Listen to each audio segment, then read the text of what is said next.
ओम नमो ब्रह्मादिभ्यो ब्रह्मविद्या संप्रदाय कर्तृभ्यो वंशऋषिभ्यो महद्भ्यो नमो गुरुभ्यः। सर्वोपप्लवरहितः प्रज्ञानघनः प्रत्यगर्थो ब्रह्मैवाहमस्मि। ओम पूर्णमदः पूर्णमिदं पूर्णाद् पूर्णमुदच्यते पूर्णस्य पूर्णमादाय पूर्णमेवावशिष्यते। ओम शान्ति शान्ति शान्तिः।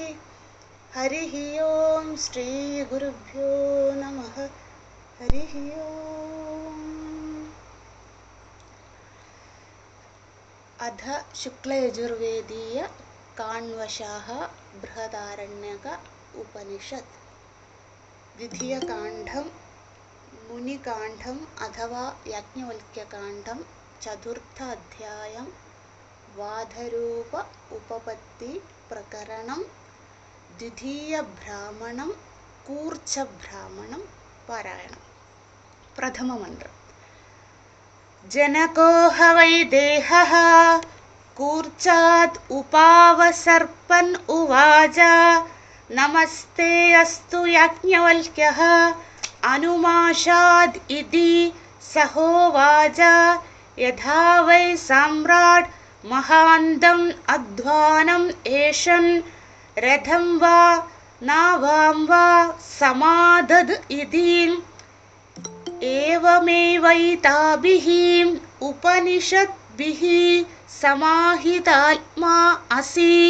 एवं वृन्दारक आढ्यः सन् अधीतवेद उक्त उपनिषत्कः इतो विमुच्यमानः को गमिष्यसि इति नाहं तद् भगवन् वेद यत्र गमिष्यामि इति अध वै तेऽहं तत् वक्ष्यामि तत्र गमिष्यसि इति ब्रवीदु भगवान् इति। द्वितीयमन्त्रम्। इन्द्रो ह वै नाम एष योऽयं दक्षिणे अक्षन्पुरुषः तं वा एदम् इन्दं सम् इन्द्र इति आचक्षते परोक्षेण एव परोक्षप्रिया इव हि देवाः प्रत्यक्षाद्विषः। तृतीयमन्त्रम्।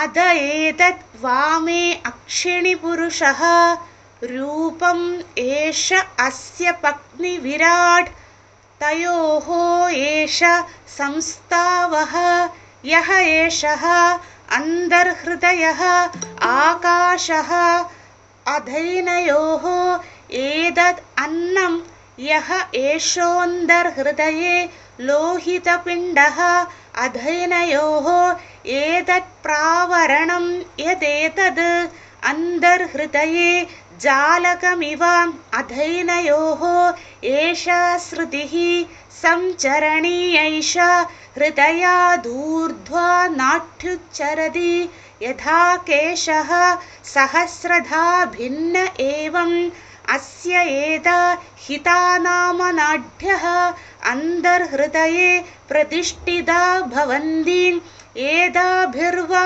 एतद् अस्रवा अस्रवति तस्मादेषा प्रविविक्ताहारतरा इव इव भवति अस्मात् शरीरात् आत्मनः। चतुर्थमन्त्रम्।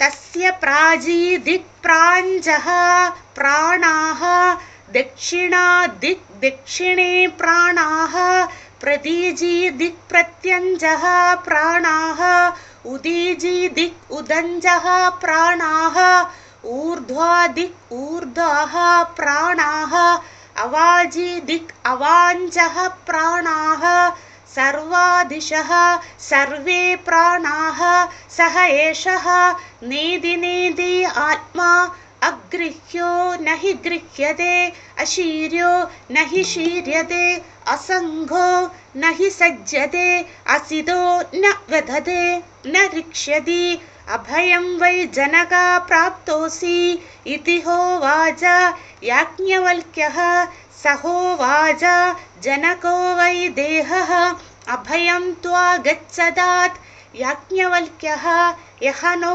भगवन् अभयं वेदयसे नमस्ते अस्तु इमे विदेहाः अयम् अहम् अस्मि इति चतुर्थ अध्यायं वादरूप उपपत्ति प्रकरणं द्वितीयब्राह्मणं कूर्चब्राह्मणं समाप्तम्।